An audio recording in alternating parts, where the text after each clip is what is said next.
This is CBN NewsWatch. Hello, everyone. Thank you so much for joining us for CBN NewsWatch for Friday, June 18th, 2021. I'm George Thomas. Today, a storm system developing in the Gulf of Mexico. We're tracking flash flood warnings this Father's Day weekend. Supreme Court justices upholding the religious beliefs of a foster care agency. We're breaking down this pivotal court case. Israel will transfer 1 million vaccines. Who's responsible for this latest effort?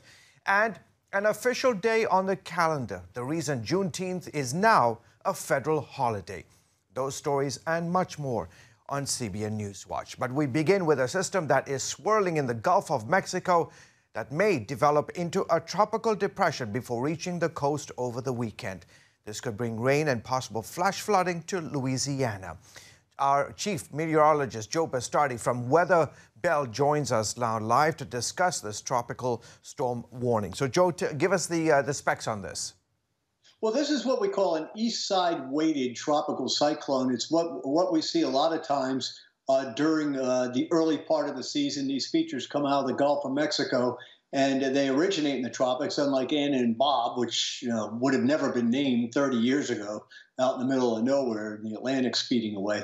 But in any case, what happens is all the weather, the wind and the rain, is on the east side of the storm. So the center of the low pressure may make landfall, let's say, over Vermilion Bay, and you go out to Lake Charles and nothing's going on, but New Orleans is getting wind gusts to 40, 50 miles an hour, which I think they're going to get late tonight and tomorrow morning, and 3 to 5 inches of rain. If you've ever been in New Orleans, even when there's a thunderstorm, it floods over there. But and of course, when you get real bad storms, we saw what happened with Katrina.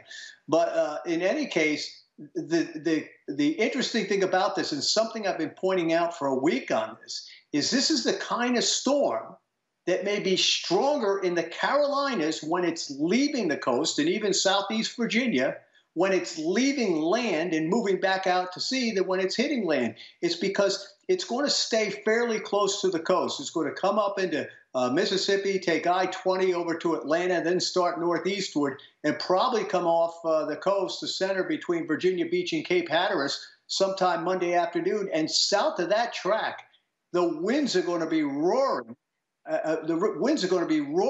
And also, folks, while we got flash flood warnings, tornadoes will become a problem, I think, tomorrow in southeast Louisiana, late tonight and tomorrow, southeast Louisiana, Mississippi, Alabama, Georgia on Sunday, and the coastal Carolinas, especially on Monday. So severe weather is an aspect of this. We even have a severe weather outbreak today in the Ohio Valley. That's not related to what's in the Gulf of Mexico. To sum up, this is not named yet. Even if it's not named, it's going to cause tropical storm conditions to the east of the center tonight into tomorrow morning on the Louisiana, Mississippi, Alabama coast. When it goes inland, it'll maintain enough identity so that when it starts getting closer to the coast again, late Sunday night, Monday, you'll see it intensify again, even while it's over land, because the upper feature that's supporting it is improving, and it's getting inflow from the Atlantic. So these weak systems, George, can do this. A strong system would come inland and weaken. A weak system like this can come in, maintain its intensity relative to how weak it is, and then as it smells the warm ocean again, start intensifying. So you folks in the Carolinas and even up into southeast Virginia, Monday could turn out to be a pretty wild day, and we still have Sunday to deal with the severe weather aspect of this after. Terrific. We'll have to leave it there, Joe. Thank you so much. I'll be bringing my umbrella with me this weekend. Appreciate it. Have a good one, okay? All right. God bless. Bye-bye. You too. A major ruling to speak of coming out of the Supreme Court this week. The judges said that a Catholic foster care agency in Philadelphia does not have to violate their beliefs by letting same-sex married couples care for kids. Senior Washington correspondent Jennifer Wishon has more on this landmark case. This is a question that's been lurking under the surface since gay marriage became the law of the land in 2015. In this case, the city of Philadelphia prevented a Catholic foster care agency from placing children because it doesn't consider same-sex couples. And the Supreme Court ruled that's unconstitutional. It was a unanimous decision, with Chief Justice John Roberts writing the opinion. The refusal of Philadelphia to contract with CSS for the provision of foster care services unless it agrees to certify same-sex couples as foster parents cannot survive strict scrutiny and violates the First Amendment. This is a really landmark case for religious liberty. It's about the power of the government, whether the government can force you to change what you believe when you're trying to be a part of the solution, when you're trying to identify a social ill and really be there to make a difference. Child welfare advocates say at its core, Philadelphia's restrictions hurt children. I was praying, God, please give a win for the children. This is a win for the children. The City of Brotherly Love was established by William Penn as a haven for oppressed Christians seeking religious freedom. But in this case, the city targeted a Catholic organization. It was clear from the factual record that the city had it out for Catholic social services because of their views on same-sex marriage. In fact, multiple justices themselves during oral argument referenced the fact that they were essentially itching for a fight. And while critics argue this opinion hurts gay couples, I feel sad about it because it still creates a situation where sort of that feels archaic in 2021, where qualified LGBTQ couples can't contract with a government-funded foster care agency. Chief Justice Roberts points out no same-sex couple has ever sought certification from Catholic Social Services, and if it did, could be directed to one of more than 20 other agencies in the city that would assist them. Some wish the court had addressed this and other related issues, but still consider it a major win. This could have been a broader ruling than what we got, but at the same time, we should be celebrating the ruling that we did get. And celebrate they are. It is important to note that this decision applies only to the city of Philadelphia. Jennifer Wishon, CBN News. Jennifer, thank you for that. Folks, we head overseas where Israel plans to transfer around 1 million doses of the coronavirus vaccine to the Palestinian Authority. The news coming in just the last few hours. Middle East Bureau Chief Chris Mitchell joins me now live to discuss this and other items in the region. Chris, let me begin with this announcement by the new Israeli government. But are they responsible for this decision? Yes, they are, George. In fact, it's the new Prime Minister, Naftali Bennett, that agreed to this. And what they're doing, they're basically exchanging vaccines. Right now, Israel has about 1 to 1.4 million vaccines of the Pfizer vaccine. They're expiring. So what they're doing is they're going to give those vaccines to the Palestinian Authority. Then, when the Palestinian Authority gets their next shipment, that's going to go to Israel. Right now, Israel's about 85% vaccinated. So that really is pretty high for this population, about 9 million, but those vaccines are going to be going to the West Bank right now in just a few days. Chris, do you think that Israel will sort of not face any more criticism because they didn't share initially the vaccines with the Palestinians? Definitely, George. I think it's going to mitigate some of the criticism that Israel has had. Back in December, actually, the Palestinian Authority said that they didn't need any vaccinations, or they weren't going to ask Israel. But actually, if you go back to the 1995 Oslo Accords, Israel really is not responsible for what goes on inside territories controlled by the Palestinian Authority. And then after they said they weren't going to ask Israel, they blamed Israel for being the, quote, occupying power. So right now it looks like this is going to mitigate some of that criticism that Israel has had for the last several months. Chris, Iran is holding presidential elections today. The reporting out of Tehran is that a hardliner with close ties to Ayatollah Khamenei is widely predicted to win. What do we know about this frontrunner?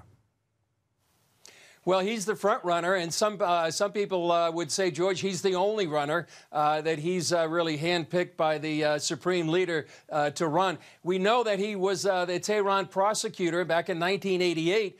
He was actually responsible for the deaths of thousands of political prisoners right then. He's been sanctioned by the United States and the EU for some human rights abuses. That was back in 2018 over some of the anti-government crackdowns. So it's going to be kind of awkward for him if he is become the next Iran's president, if he's going to have to meet any of the heads of states of Europe and other places. And you know, George, another reason it's important this election is because we know that the Ayatollah Khamenei is not well. Perhaps in the next 4 years or 8 years, then the next Iranian president is going to be in office. It's going to be an important change of power between the next Ayatollah and what's going to happen now, and could affect a lot of things, especially with Israel and the whole Middle East and, in fact, the whole world. That's right. Ibrahim Raisi, the front runner that is expected to win, is potentially even talked about, could be the future Ayatollah to lead the country. Hey, Chris, real quickly, you're the handsome producer and host of Jerusalem Dateline tonight. Tell me quickly what's happening. Well, we're going to have an update on the political and the security situation. They're all still tenuous in security. There's been arson balloons into southern Israel. Israelis have been responding to that. Politically, there's a vote of confidence probably next week. We'll have an update on that. We'll have an analysis on the Iran, what's the danger of Iran with Joel Rosenberg. And we're going to have a story on United Hatzalah. I know you recently interviewed Mark Gerson, who's the co-founder, about what they were doing on the border on the recent war between Israel and Hamas. All right, terrific. Folks, you can see more news from the Middle East with Chris and his awesome team on this station or on the CBN News Channel tonight at 8:30 Eastern. Okay, coming up, a new threat of violence emerging. What's causing people to join this conspiracy group? We'll tell you more about it in a moment.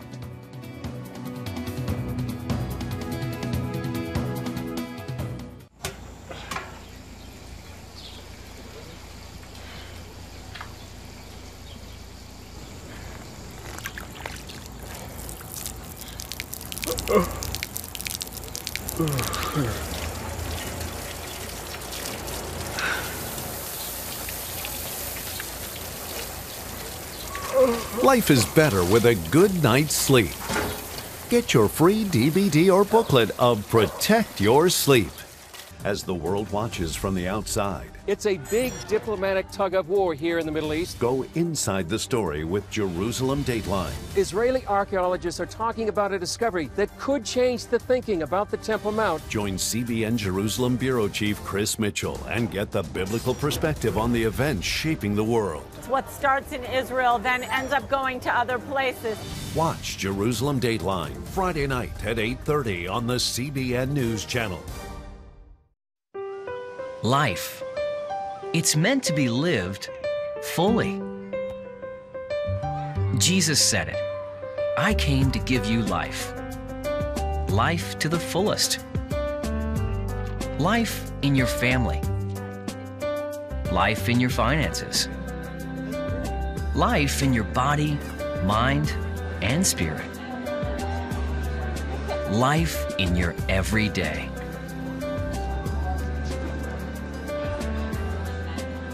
At CBN.com, we're taking what Jesus said seriously. We're here to help you discover life. Life. Live it fully. CBN.com.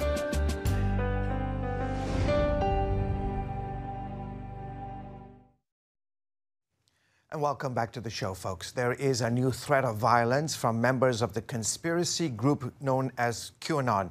An FBI intelligence report recently delivered to Congress warns if predictions made in online posts don't actually happen, some QAnon followers could begin violently targeting Democrats and political opponents. The FBI report says, quote, "We assess that some adherents of the group likely will begin to believe they can no longer trust the plan referenced in QAnon posts and that they have an obligation to change from serving as digital soldiers towards engaging in real-world violence." So what is this group and how has it hoodwinked so many people? Faith Nation anchor John Jessup explains.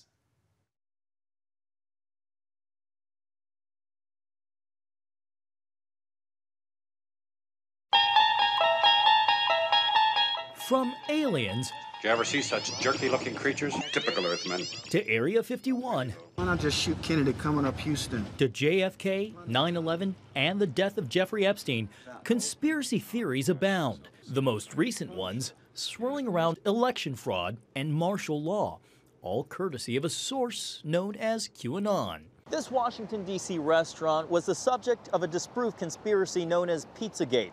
Twice targeted, most recently in 2019, set on fire by a man with a history of mental illness. 3 years before, an armed gunman from North Carolina stormed into the building to free kids from a purported international sex ring that supposedly was operating from the basement. When he got there, he found no victimized kids, no basement either.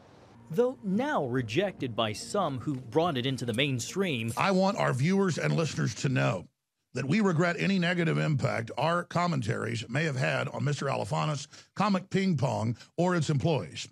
We apologize. Pizzagate joins a collection of conspiracies seeking to expose a so-called global ring of political elites who abuse children. And the champion of the cause, President Donald Trump, who, despite the election, is still viewed by Q adherents as a man on a mission, a belief reinforced on social media where he's depicted as a superhero, or, as in this video, Moses, who is on freedom's side. Let them come to me. Separating the godly from the ungodly.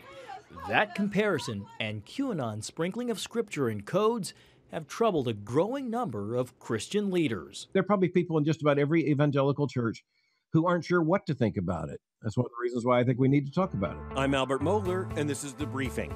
In a summer podcast, Albert Mohler, president of the Southern Baptist Theological Seminary, joined other prominent Christians denouncing QAnon as it gained a foothold in some churches. The mainstream media had failed us. Mohler blames a liberal bias for sending people to questionable sources. But our response to that has to be even truer than the mainstream media. It has to be more based in objective truth and verifiable truth. Carl Johnson, a retired Marine Corps pilot who now leads a Christian discipleship program, says the information Q claims to have through high-level government security clearance would never be shared in the way it has. These posts are also interspersed with Bible verses and things like that. So it's not just straight letting information out. It's sounding an alarm, and it's actually a bit of campaigning and reminds me more of psyops and propaganda. For Mohler, it all boils down to two issues. First, credibility. We want to speak of the gospel as true, not truish, but true. And thus, if we are found to be communicating things that turn out not to be true in other arenas of life, it weakens our witness to bear to the truth of Christianity, to bear witness to the gospel of Jesus Christ, the only message that saves. He also points to history, highlighting a rift in the early church when some claim salvation through secret wisdom. Mohler notes the Apostle John called that heresy. He speaks of Jesus Christ, whom we have seen, whom we have touched with our hands, whom we have, heard in the flesh. It's public truth. But, if you have secret knowledge, that's at the expense of biblical Christianity. Now filling online message boards with personal stories of family breakups. Christ is King. Christ is King. And linked to multiple reports of vandalism and violence. Darrell Bach, a professor at Dallas Theological Seminary, warns of other issues at odds with biblical teaching. So if I'm making charges that are actually false, that deal with someone's reputation, that's slander. Even so, these leaders agree most who follow QAnon have the right motivation, just chose the wrong path. We don't want to villainize or demonize people who hold these views. Most of these people are really, really good people. There's maybe some real good political instincts coupled with a real desire to live out Christ in this world and be thoroughly biblical in everything they do. And sometimes when you mix these elements together, they don't mesh as neatly as we think. I do solemnly swear. When it comes to waging the battle between good and evil, Bach says believers should take a page from the early Christian church. The church in the first century had no social power, no political power, no ideological power, but what it did have was spiritual power. And that spiritual power was the authenticity of their lived out faith and the way they related to those around them. They did quite well in that period. I think we could afford to learn some lessons from the first century church. Not an FBI warning, a social media ban, or even the outcome of the election has tamped down QAnon's hold, both abroad and here at home. And though clues from the person or people behind the conspiracy aren't nearly as frequent, there's growing chatter among QAnon followers waiting and watching to see whether their convictions will come true. For followers of Christ, the Christian thought leaders we talk to say the only place to securely put their hope is in Christ alone. John Jessup, CBN News, Washington. Thank you, John. Still ahead, another departure for a major sports franchise. What's ahead for the Dallas Mavericks?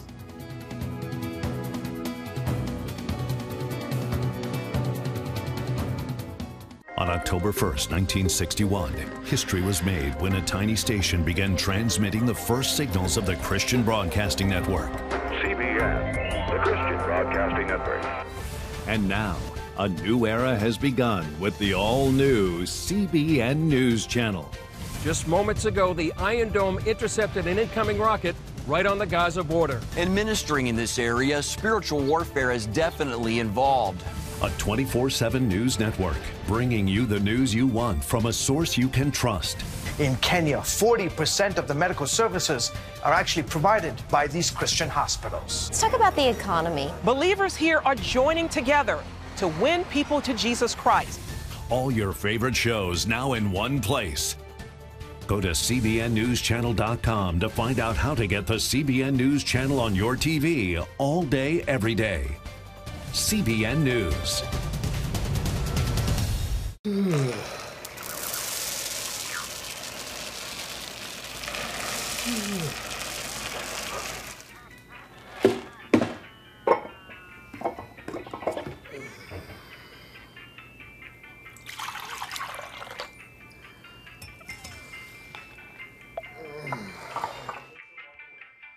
Life is better with a good night's sleep.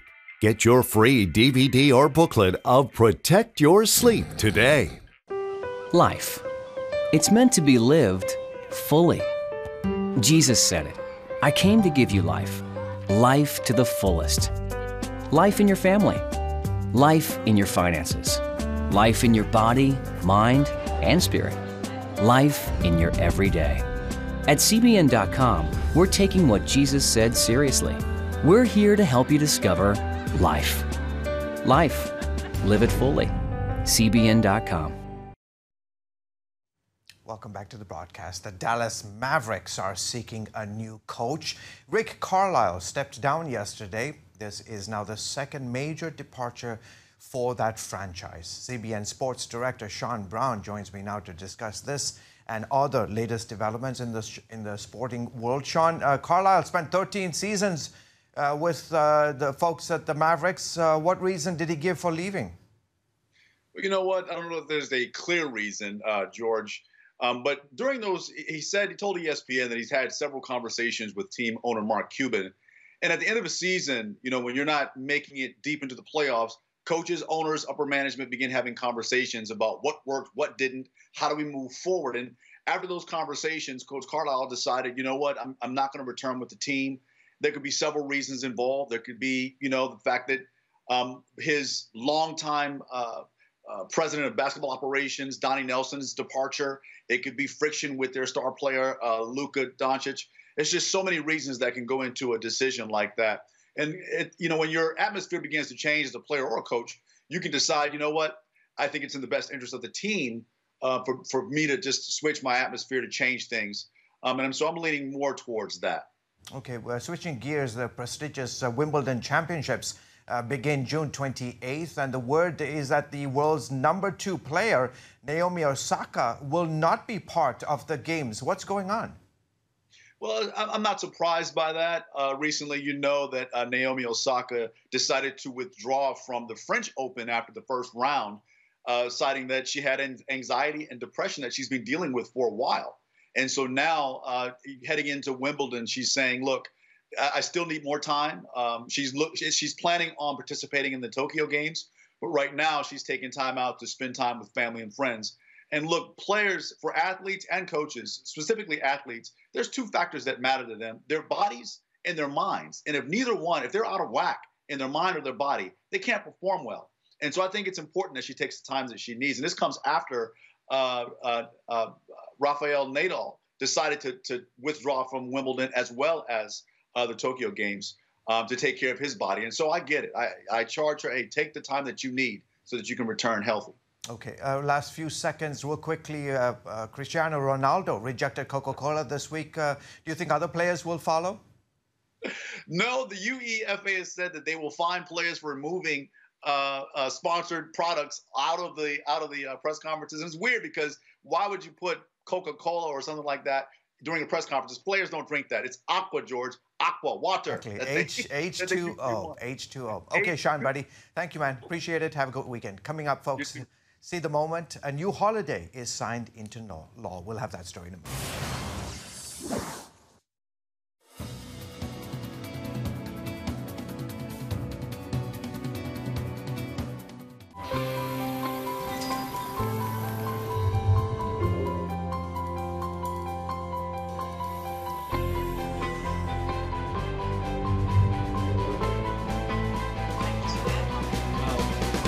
I am Region's first ROTC graduate student.